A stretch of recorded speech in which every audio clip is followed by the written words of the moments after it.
बिस्मिल्लाहिर्रहमानिर्रहीम। अस्सलामुअलैकुम नाज़रीन कराम, नई वीडियो में आपको खुश आमदीद कहते हैं।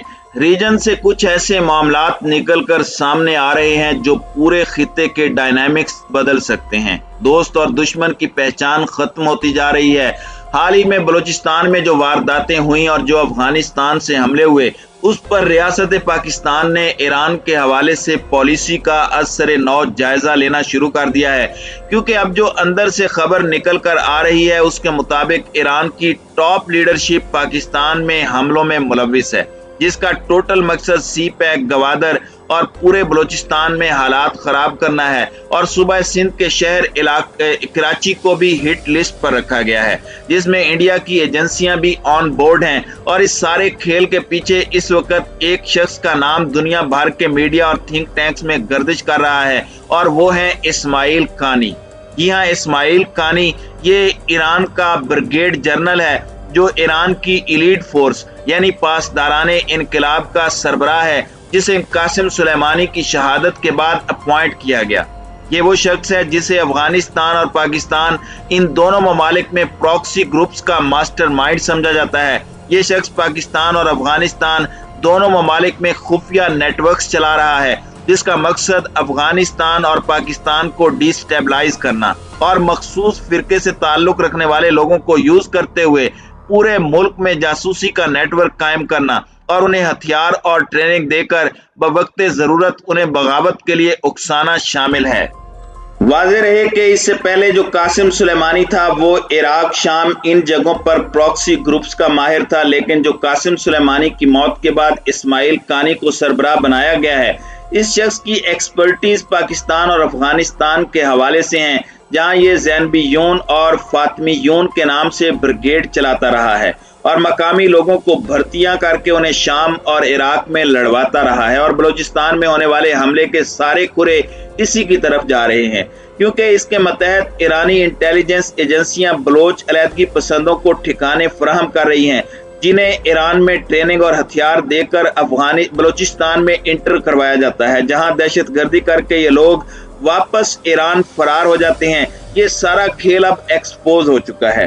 नाज़रीन इकराम, वाज़ेह रहे कि ईरान की दो किस्म की अफवाज हैं, एक ईरान की रेगुलर आर्मी है और दूसरी पासदाराने इनकलाब के नाम से इलीट फोर्स है। ईरान की रेगुलर फौज का काम मुल्क के अंदर सिक्योरिटी अंजाम देना है, जबकि IRGC यानी पासदाराने इनकलाब का काम ईरान से बाहर खुफिया ऑपरेशन अंजाम देना है, यानी दूसरे ममालिक में फसादात करवाना, प्रॉक्सी ग्रुप्स तैयार करना और उन्हें ईरानी मफादात के लिए यूज करना और बवक्ते जरूरत मकामी हुकूमत की तब्दीली के लिए उन्हें बगावत पर उकसाना और डर्टी गेम खेलना शामिल है। और इसी वजह से इराक, शाम और यमन की सूरत हाल आज तक संभल नहीं पा रही, क्योंकि ईरान का जो डर्टी गेम है वो बदस्तूर वहां चल रहा है, जिसने पूरे मिडल ईस्ट में बदअमनी फैला रखी है। नाज़रीन कराम, वाज़ेह रहे कि पाकिस्तान की शुरू से ही ये पॉलिसी थी कि यमन हो या शाम, किसी भी मुल्क की फिरका वारियत से मुल्क को दूर रखा जाए, जिस पर रियासत पाकिस्तान ने सख्त तरीन स्टैंड लिया। यहाँ तक कि यमन की जंग से दूर रहने के फैसले पर सऊदियों को भी नाराज किया। पाकिस्तान की ये कोशिश थी कि किसी तरह ईरान और सऊदिया को एक टेबल पर बैठाकर उनके दरमियान मामलात को हल करवाया जाए, और इसीलिए वजीर आजम इमरान खान जब ईरान के दौरे पर गए, वहां पर उन्होंने मिडल ईस्ट में अमन मुआहदे की बात की, और सऊदी अरब के दौरे पर भी इमरान खान ने यही मौक़िफ़ दोहराया। लेकिन मामला क्या सेटल होना था, उल्टा ईरान की सरजमीन पाकिस्तान के खिलाफ इस्तेमाल होने लगी है, और यह सिलसिला कई सालों से जारी है।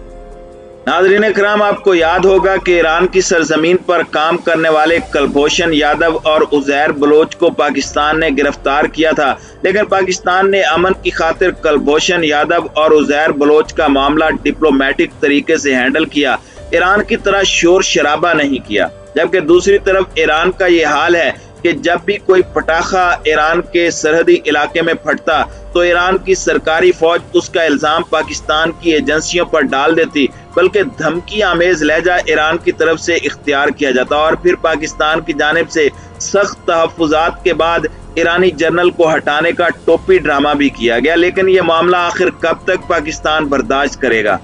नाज़रीन कराम, आपको याद होगा कि पुलवामा हमले के बाद इंडिया की ये कोशिश थी कि ईरान की जानिब से फ्रंट खोला जाए, और ईरान इंडिया के कहने पर फ्रंट भी खोलने जा रहा था, लेकिन पाकिस्तान की जानिब से ईरान को सख्त जवाबी कार्रवाई का मैसेज दिया गया तो ये यूं इंडिया नाकाम हुआ। लेकिन इसके बाद वही भारत ईरान को लाल झंडी दिखाता है और अमेरिका के दबाव में आकर इंडिया ईरान का तेल तक खरीदना बंद कर देता है, जिसके नतीजे में ईरान की इकोनॉमी रातों रात जमीन पर आ जाती है। उस वक्त ये पाकिस्तान ही था जिसने ईरान को सहारा दिया और चाइना के थ्रू ईरान की मदद करवाई। यहाँ तक कि पाकिस्तान ने ईरान के खिलाफ काम करने वाली तंजीमों को निशाना बनाया और उनका सफाया करके ईरानी बॉर्डर को सिक्योर किया और खुलूस नियत से पड़ोसी समझकर मामलात को आगे बढ़ाने की कोशिश की। और आज भी पाकिस्तान इसी पॉलिसी पर कारबंद है, वरना बलूचिस्तान हमलों का जवाब पाकिस्तान उसी वक्त ईरान के अंदर देता, उधार न रखता। लेकिन पाकिस्तान को इसके बदले का क्या सिला मिला? वही दगाबाजी, धोखा, फ्रॉड। आखिर कब तक पाकिस्तान बर्दाश्त करेगा? और इस बात तो हद ही हो गई। बलूचिस्तान हमलों में जो असला इस्तेमाल हुआ वो नेटो का असला था जो कि ईरान से लाया गया था। और अब इस सारी सूरत हाल में ईरान के टॉप जनरल इस्माइल कानी का नाम आ रहा है, जो बदनाम जमाना ओवरसीज ऑपरेशन का इंचार्ज भी है और पाकिस्तान अफगानिस्तान में प्रॉक्सी ग्रुप्स की यह निगरानी करता है। नाज़रीन इकराम, बलूचिस्तान हमलों के बाद कराची में गैर मुल्की करेंसी का कारोबार करने वाले मनी एक्सचेंज कंपनी पर FIA ने छापा मारा, जहां मनी लॉन्ड्रिंग करने वाले एक बड़े नेटवर्क को पकड़ा गया, जिसमें 13 के करीब लोग गिरफ्तार हुए और ये सारे के सारे ईरान की खुफिया एजेंसी के लिए काम कर रहे थे। इनका काम ईरानी और इंडियन नेटवर्क को पैसा फराहम करना था और इसी नेटवर्क के लिंक्स बलूचिस्तान से भी मिले थे जो दहशत गर्दाना कार्रवाइयां कर रहे थे। ये सारा खेल आखिर किस बात की जानिब इशारा कर रहा है और इस बात के सिवा इसका क्या मतलब निकलता है कि ईरान इंडिया का मोहरा बनकर पाकिस्तान में बदअमनी फैला रहा है और पाकिस्तान के दुश्मनों का आला कार बन रहा है। और ये सारा खुफिया ऑपरेशन ईरान के टॉप मिलिट्री जनरल इस्माइल कानी की सरबराही में अंजाम दिया जा रहा है, जिनकी इस वक्त असल ड्यूटी अफगानिस्तान और पाकिस्तान के मामलात को देखना है। और इसलिए कासिम सुलेमानी की मौत के बाद इन्हें तैनात किया गया और इनके आते ही गवादर, सीपैक, बलूचिस्तान और फिर फाटा के इलाकों में हमले शुरू हो गए हैं। और अफगानिस्तान में मौजूद ये ईरानी नेटवर्क जो NDS को साथ मिलाकर इंडिया के मफादात के लिए काम कर रहा है और अफगानिस्तान से हमलों के पीछे भी इसी नेटवर्क का हाथ है। नाज़रीन इकराम, आपको ये भी याद होगा कि जब अफगान तालिबान नेटो अफवाज को शिकस्त देते हुए अशरफ गनी के महल की जानिब बढ़ रहे थे और ये खदशा पैदा हो गया था कि अशरफ गनी की हुकूमत जा रही है, उस वक्त इंडिया ने ईरान को ये मैसेज दिया था कि वो अपने प्रॉक्सी गिरोहों को एक्टिव करे और उन्हें तालिबान के खिलाफ लड़वाए, जैसे शाम और यमन में करवाया जाता रहा है। और इस हवाले से ज़ैनबी यून और फातमी यून ब्रिगेड को इस्तेमाल करने की बात की गई और उन दिनों सोशल मीडिया पर तालिबान मुखालिफ प्रोपेगेंडा मुहिम इराक से लेकर शाम तक चलवाई गई और ये कहा गया कि तालिबान ने मखसूस फिरके के लोगों को मारना शुरू कर दिया है।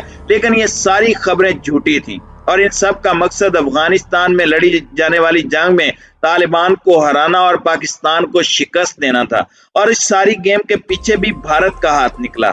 यही कुछ अब भी हो रहा है और अगर ईरान इससे बाज ना आया तो यकीनन पाकिस्तान की मिलिट्री इस हवाले से जल्द नई पॉलिसी का ऐलान कर सकती है।